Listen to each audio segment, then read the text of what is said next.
board study meeting tonight. Glad you could make it.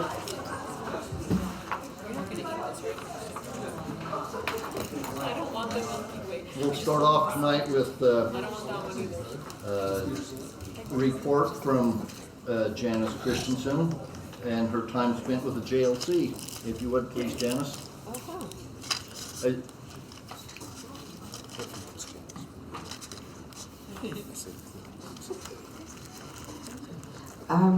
told the board that we've talked a lot about the dignity index, having mutual respect with strong opinions, but still working together.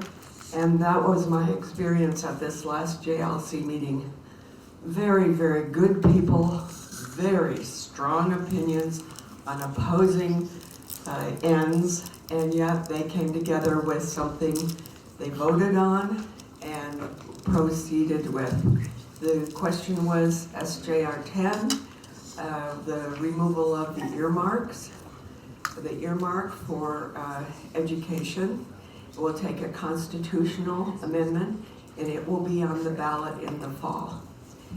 What seems to have been the outcome, what I experience as the outcome, is that we as individual districts will be working in whatever style we feel appropriate, with op-eds, with reaching out to the community, with whatever will help to educate the public. So, any questions? Thank you. Yes. Anything? Okay, thanks, Janice. Appreciate you putting time into that and traveling back and forth, putting up with a few things. Board, if you'll take notice of our USBA regional meeting that's going to take place next week, and let myself or Superintendent Butters know if you'll be able to attend that or not.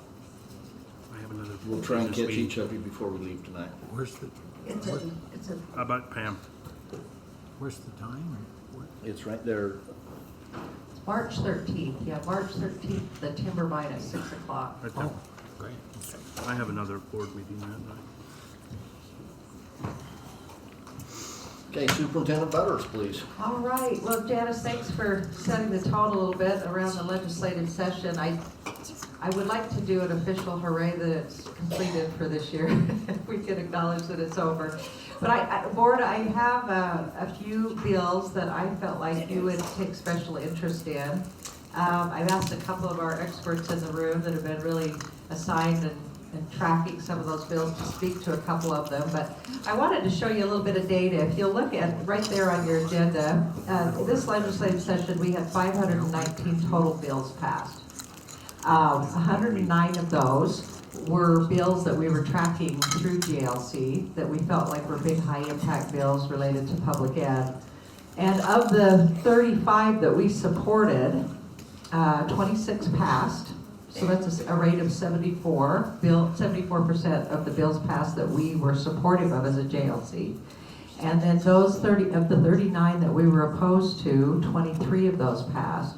So 59% of opposed bills have passed. And some of those bills are going to be pretty impactful to our district and to other districts. And I have just given you a rundown of some of the high impact bills here. We've talked about a few of those. I've asked 3 different individuals to speak to the 3 high impact bills. And so why don't, if you're okay with it, just in the sake of time, so we don't leave anybody out, I'm going to ask Lane Finley, our safety specialist, to speak to HB 84, the School Safety Amendment Bill. Thanks, Lane.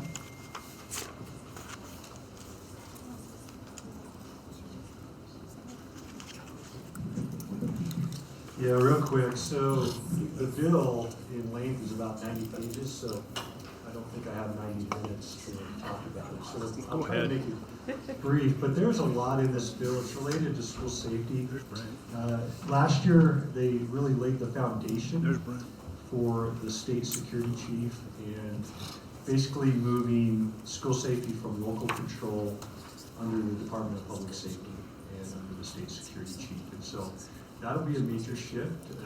They created that chief position, which will basically act as like the fire marshal, as far as establishing standards and codes related to school safety. And so you'll see a standardized uniform approach when it comes to everything we do with safety and security. So that's kind of the gist of it. There are certain pieces in it that we need to be aware of because it's going to change the landscape of safety and security as far as how we do business.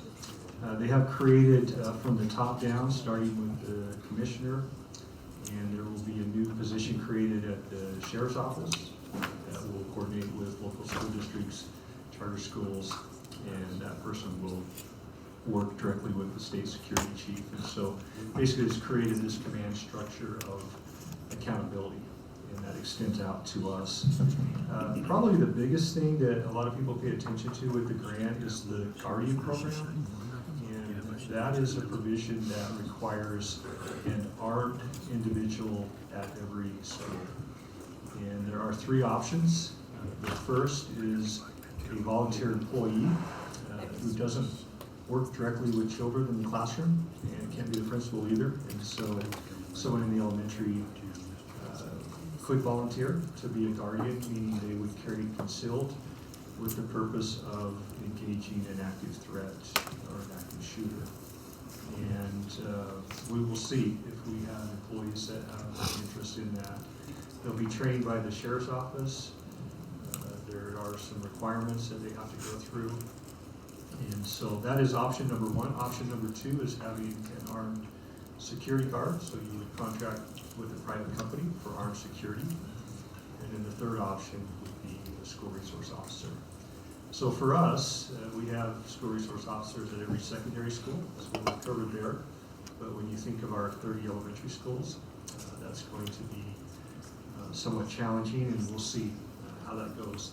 If we do not have employee volunteers as guardians, then we will still be held to having to meet that requirement of having some armed person at our schools. So it's very interesting how this is going to pan out. Some of the other highlights real quick, just with the bill, is there is another grant opportunity.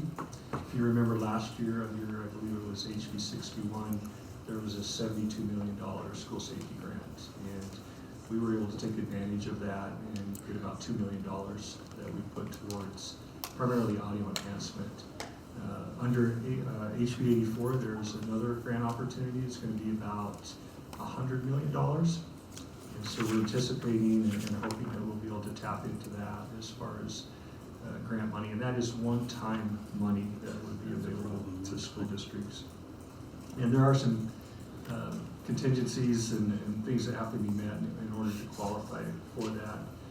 The bill also requires school districts, we already have a school safety specialist, requires a school safety and security director that would work with the county director. And then kind of the last main piece, which will have a lot of impact, is there is a provision that requires every classroom have a panic alert device. And it doesn't specify what type of device, it just has to be a device that can be triggered that alerts school administrators and first responders of an emergency in the classroom. And so I would anticipate that the $100 million grant will probably be somewhat tied to being able to put those devices in classrooms. And we're already working on that. We'll be adding 9 new schools over the next couple of years with audio enhancement, which meets that requirement. So that's kind of the gist of it. There are a lot of things in there. Just, I think, like I said, the landscape of school safety is going to change. And I think we're fortunate in many ways that we've already been working on a lot of these things. When we talk about secure vestibules, single point entry, door locks, our safety committee's been involved in those initiatives for the last couple of years. And so I think we'll be way ahead of the curve when we start seeing mandates come down as far as building codes and different things. The one interesting thing I did not mention is it does give the state security chief authority over school buildings. And so somewhere down the road when all this takes place, if a school is not compliant, they have the authority to recommend to the commissioner to revoke the occupancy permit for a school. So, very interesting as far as the authority that it extends to the state security chief. So, with that, I know it's a lot of information to throw out, but with that, yeah, questions?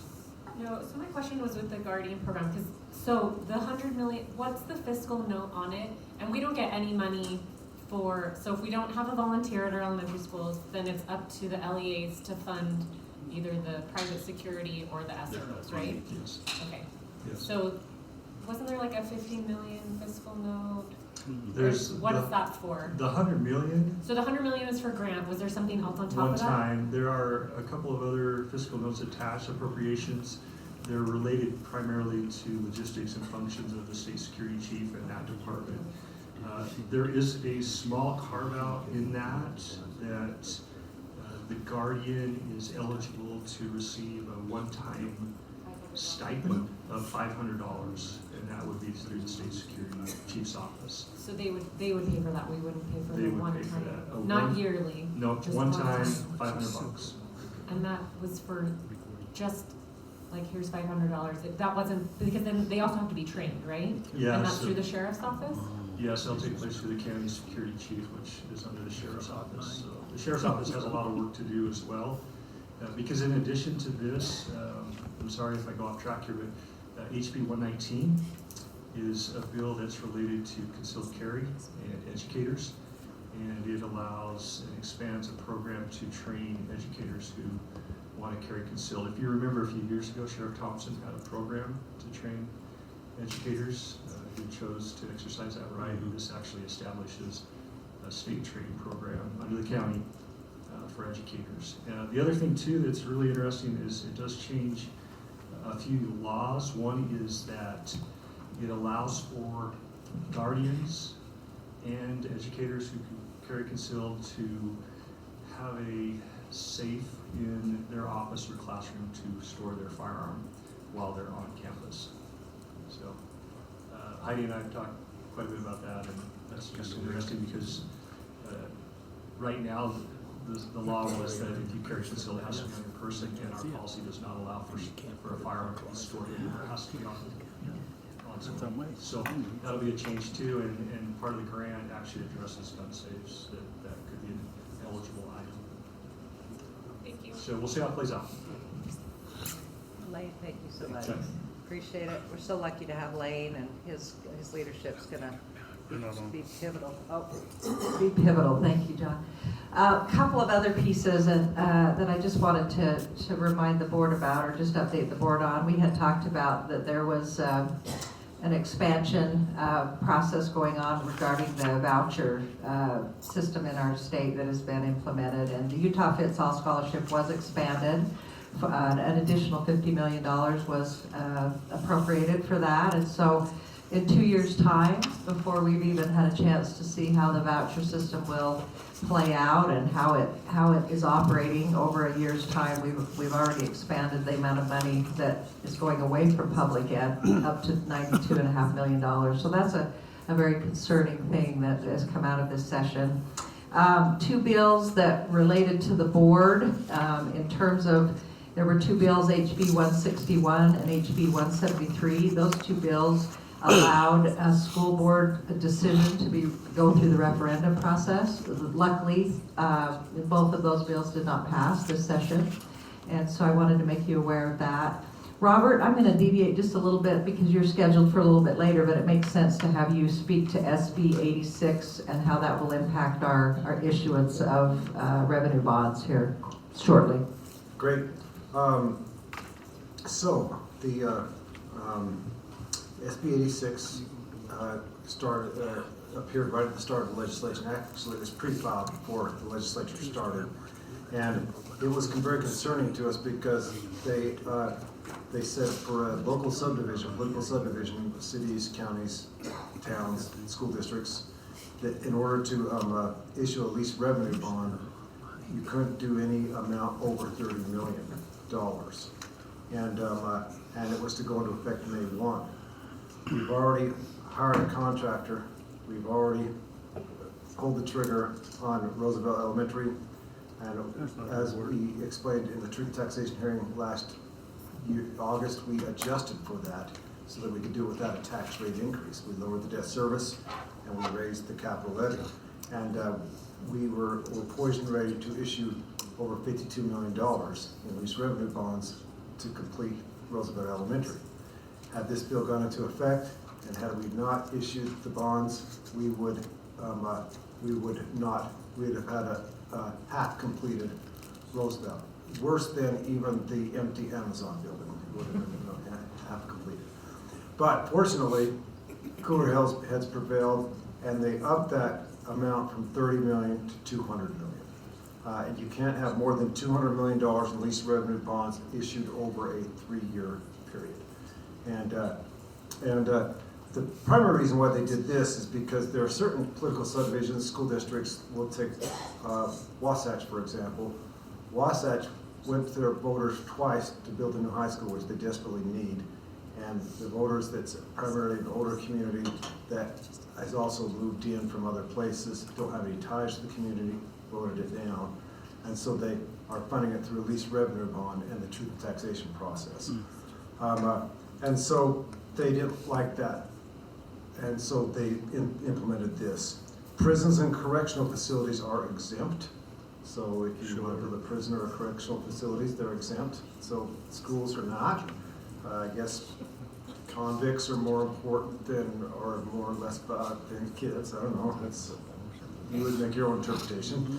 But with the passage of this, there is a little more stringent requirement. When you go to issue a lease revenue bond, you have to have a hearing.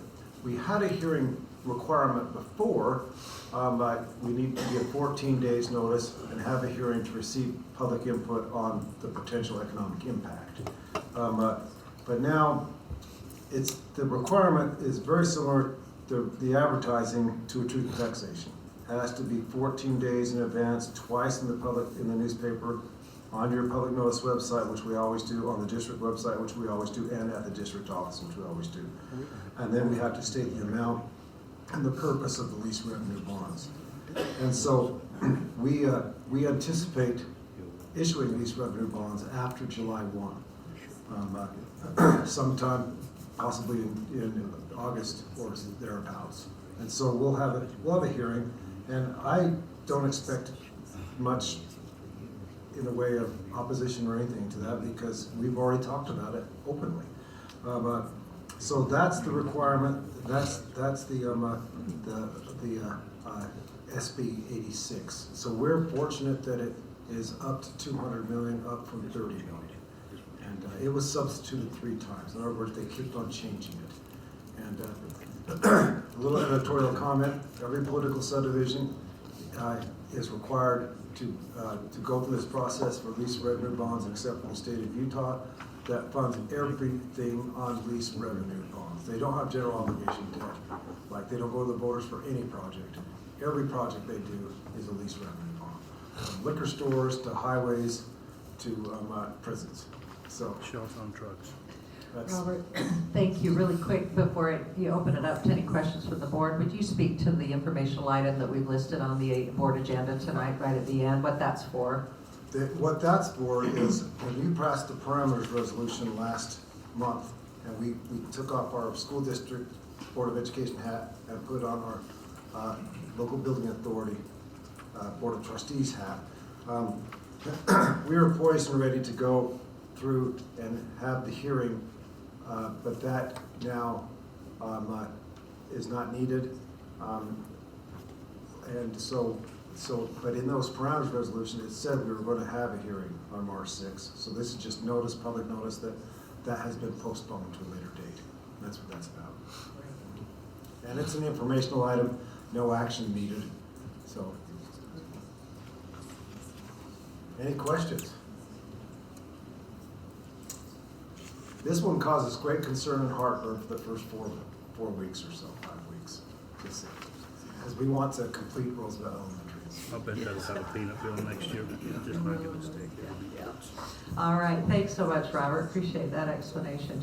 I'll hit 2 last bills that I've had some questions about, and the board I know you've been interested in. We're going through a first reading on our fee schedule tonight, and we had a bill that passed, HB 415, that affects school fees moving forward. I just wanted to reiterate that this bill won't really impact us until the 25-26 school year. We've been digging into it. It is a massive bill. Pages and pages of information that we're trying to get some clarity around. But one thing we do know is our fee schedule is very, very much aligned with where we need to be. We're in good shape. There will be a few pieces, some fees that we're not going to be able to charge moving forward, but we need a little bit more clarification around some definitions.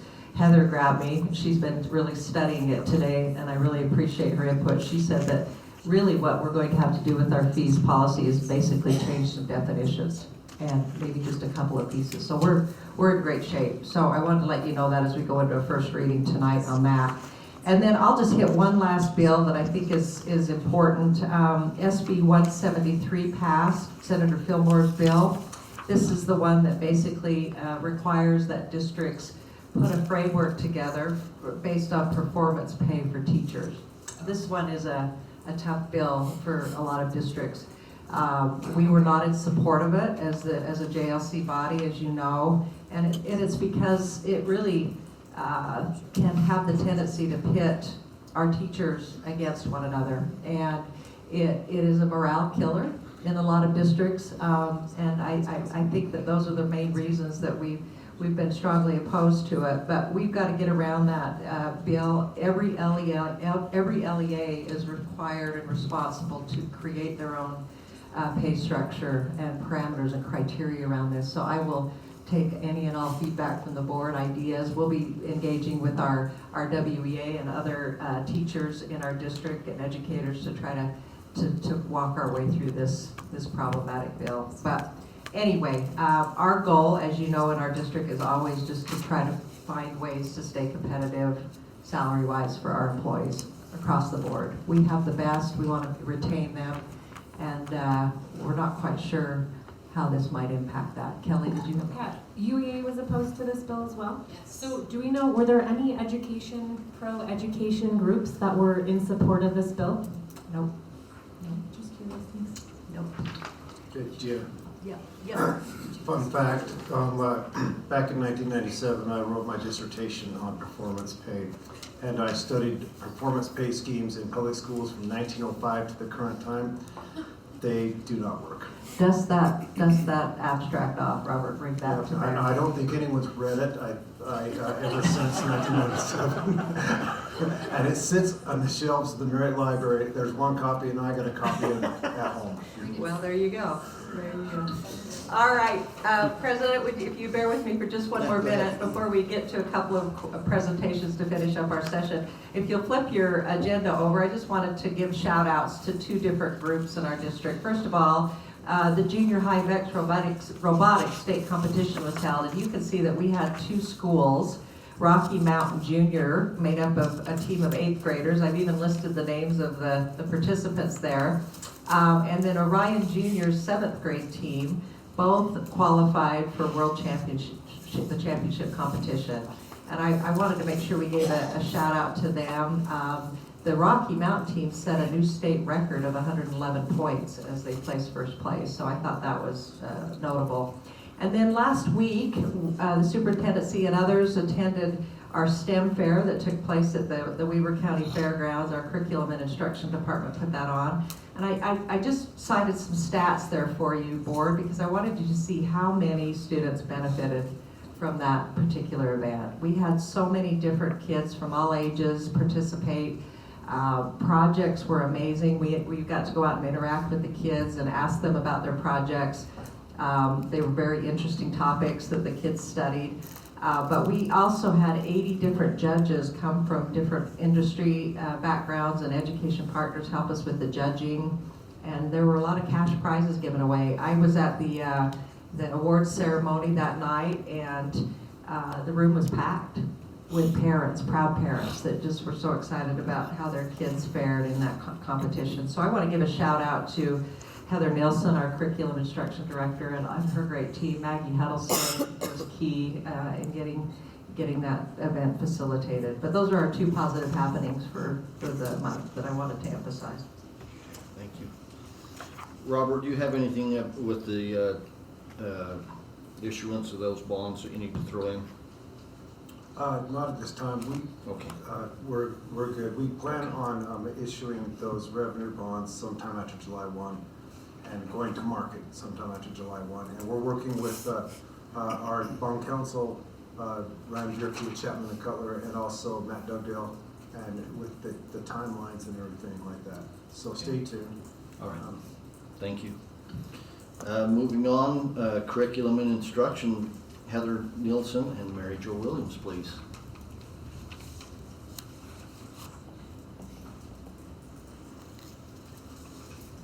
They're also bringing up the great Melissa Hadley, who is a big part of this kindergarten endeavor we're going to share some information about.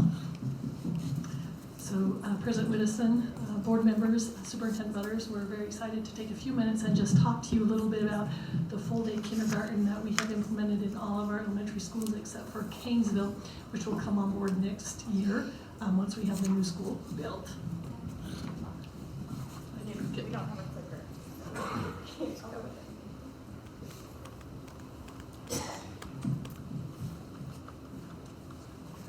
We shared a copy of this little slideshow with you. You should have it in your folders if you want to look at that. But just some basic information. Our enrollment in kindergarten, we have 1,786 full-day students, 32 half-day students, which brings us to about 98% of our students are full-day. And I did not include the 111 half-day kindergarten students who are at Canesville right now. I'm excited to cover this slide because it's going to give you some context for how exciting the information that Melissa will share with you. But this is based on a universal screener data called the Acadians Assessment. And the Acadians Assessment measures early literacy skills. It not only screens, but it also monitors the progress of those skills in our classrooms. And you can see the importance of making sure that students are reading above benchmark by the time that they leave kindergarten. So on the, I guess it is your, I'm trying to go, is it your right or your left? But the first one at benchmark, you can see that they're green. But if a student leaves kindergarten reading just at benchmark, you can see that the outcomes are quite different than if they leave kindergarten reading above benchmark at the blue. So the blue indicates that they're reading above benchmark, the green is at benchmark, the yellow is below benchmark, and then the red is well below benchmark. And why is this important? Well, as you know, from kindergarten to third grade, students are learning to read, and then after third grade, they're reading to learn. And so if they're not reading at grade level in kindergarten, then it impacts their education greatly. In fact, third grade reading is tied to not only graduation rates, but their success in post-secondary education. And so as a curriculum and instruction department, we partnered with Elementary Ed, and Elementary Ed had a theme this year of Shoot for Blue. And that's obviously why we want them to shoot for blue. And so we've been out after the beginning of the year assessment. So you'll notice BOY means beginning of the year. That's where we screen and find out where students are. And so after we know where they are, my department, Christy Wagner leading that, goes out and meets with each individual elementary school coach and administrator. And we look not only at school level data, but we look at teacher level data. And then we start to talk about things, changes, minor tweaks mainly, that need to be made to see better outcomes in the learning of our students. So things like letter naming, routines. We're making sure that they're practicing fluency a couple of different times a day. And so I'm excited for what Melissa will share as an outcome of those efforts, not only by our department, by the teams of teachers that are working hard on this.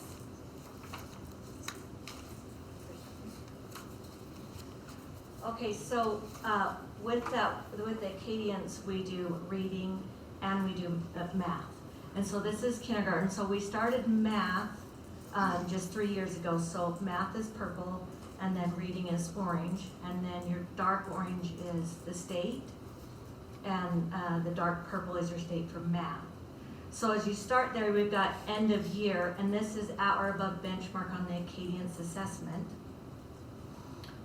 The platforms don't split it between above benchmark and benchmark, so that's why they're together. we're hoping our new platform that we're moving to next year will separate those for us when we pull our reports. But as you can see where our students, if we just look at reading, and we look at 3 years ago at the beginning of year, for district, we were at 66%, and then the next year we climbed to 71%. And then this year, at middle of year, so we're not even at end of year, our kindergarten students were showing 76% of them are at our benchmark for reading already. And then for math, we started at 48%, we moved to 54% at end of year, and then we're already at 68% for middle of year. So we're excited to see those numbers. This graph shows students that are achieving typical or above typical growth. So we test them at the beginning of year, and then we test them again at middle of year, and based on the formula, we decide whether they're making, there's well below growth, typical, above typical, or well above typical growth. And so we're looking at that. And so if you look at that, same thing, orange is reading, purple's math.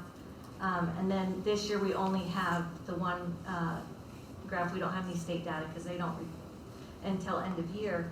And we don't really have like a state goal for kindergarten, but we do have a district goal that our students are making 60% or above growth by end of year. And if you can see the graph there for reading, we're already at 75%, and for math, we're at 73%. So we were excited to see those numbers when we pulled them.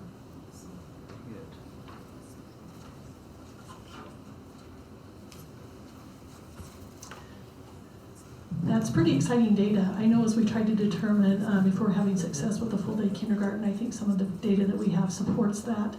So not only the full-day kindergarten, but I think the emphasis we have on our PLCs and the work that Heather and Christy are doing as far as meeting with those individual admins and instructional coaches and drilling down to individual teacher data. We just want to talk briefly because you probably were made aware that there was HB 517, which is called half-day kindergarten amendments, that was sent out, just making sure that these things were happening in schools in regards to the full-day versus half-day kindergarten. They wanted to make sure that parents were aware of the options, full-day, half-day. It says in this bill that if you have more than 18 students who are asking for half-day, that we provide a half-day session. We have one school right now that has 11 students that are participating in half-day, and that's the largest number we have in one school. They are doing the half-day option within a full-day class, which means they're coming in the morning and doing their half-day, and then they'll leave before the other students go to lunch. So we are in compliance with that already. They want to make sure we're transparent with the programming options for parents so that they know what's going to be happening in the full day versus the half day. We feel like we've been very clear with parents about that, and we'll reiterate that again as we do our kindergarten registration here in the next 2 months. And then the students who are attending half day are allowed to come back and participate in activities, whether that would be a field trip, whether that would be an assembly, anything all happening at the school. And we got to check for that too because we already have that in place. And so I feel confident that we're already in compliance with those half day kindergarten amendments that were just passed in this last legislative session. So we're happy to have the opportunity to share this with you. We want to know if you have any questions. And I know that Superintendent Butters is holding up the ball that you all have. We gave this to all of our administrators. Just to remember that we are trying to shoot for blue, along with what Heather mentioned, the importance of where that's going to help our students be if we have them on blue or above benchmark by the end of their kindergarten year. So, do you have any questions for myself, Heather? I can't believe she's holding it. Don't get any on me. I have a question. The parents that have elected half day so far, which is a small number, what are some, what, do they give reasons, or are they just, I'm just curious? I think it's just dependent upon that individual family. We have had students who started off in half day and after 2 weeks went to full day. We have had a few who started full day, and for but some of them are medical reasons, some of them are some behavior concerns, have opted to go with the half day, but it is usually just an individual family and their dynamics and what's going to work best for them. Are we testing them as well? Yes. And are we seeing a comparative. And that's a scoring. good question, Jen. I don't know that we have that we've separated out those students who are just doing half day versus full day, but that would be something that we should probably look at to see if we can see a discrepancy or any difference in those scores. Thank you. Can I speak? Anytime I get a chance to give our great educators a shout out, I'm gonna do it. Our kindergarten teachers, just like all of our teachers, are working so hard on these foundational skills. And I want to give Christy Wagner back there a shout out too. She's leading our instructional coaching piece of the elementary, and others in the room that have already been acknowledged. It's a great team effort, collaborative effort. So I just want to applaud the great efforts. Our kids are winning. Kids are winning in our full day and half day kindergarten classes. Thank you. Superintendent, so next year when we go full with the new elementary going on, So yes, so the are new they still gonna have an option to stay back at half day? Yes, Okay. yes, and Canesville I will didn't move to know that. full as well. There are only Yeah. other elementary Yeah. that needs to go full, yeah. We'll be full district-wide across the Well, board. so And they I, will always have an option. Yeah, they'll have the. see, and that option. was the question. Yeah. I never looked at that thinking, because the push was always going full-time. Yeah. That's the heat we got. Yeah. But I never thought about them coming back because of a potential issue, but that's still an option. We'll have a few, and of course, the legislative mandate is that we do provide the half-day, so we're gonna continue to do that as well. Thank you. Yeah. I'll only take 30 seconds, but I got an opportunity yesterday to watch Christy and Heather in action as they're looking at a new reading adoption. And I was gobsmacked. Their reading skills are way over my head. And I taught for 24 years. It was phenomenal, the rigor and knowledge that they have. It's phenomenal what our teachers are doing. So again, teachers in action are phenomenal. Thank you. Thanks, Jan. Heidi Alter. Oh, It's not often we get to hear from you. I read the board. We have one new policy, that's all, today, and a few to present on second reading, and I'm only gonna briefly touch on any revisions that are substantive from the last time for the old policies. So let me begin with the new policy. It's 7145, which is a brand new policy. We haven't had a policy before about district personnel electronic device policies. We were working on a student electronic device policy and put that on hold for a minute until we gathered more data from our schools, and we thought, we should probably have an employee electronic device policy. So policy 7145 governs the use of employee electronic devices that are provided by the school district, or where the school district in our case provides stipends to employees. Talks about the use of personal devices at school, on school grounds, not allowing, prohibiting accessing inappropriate materials, and then also reminding employees that anything that they send on their phones via text message or email that is about business is subject to grandma.